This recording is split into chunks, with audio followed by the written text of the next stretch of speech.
How to log out other devices on Instagram. For that, first of all, launch your Instagram application and make sure that you have logged into your account. Then hit on the profile icon which is on the bottom right corner of your screen.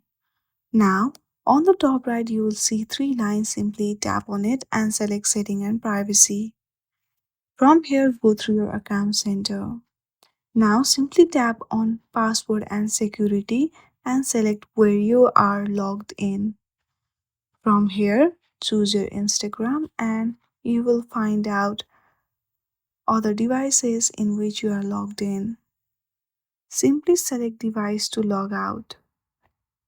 From here, select that device and hit on the logout and then you are good to go.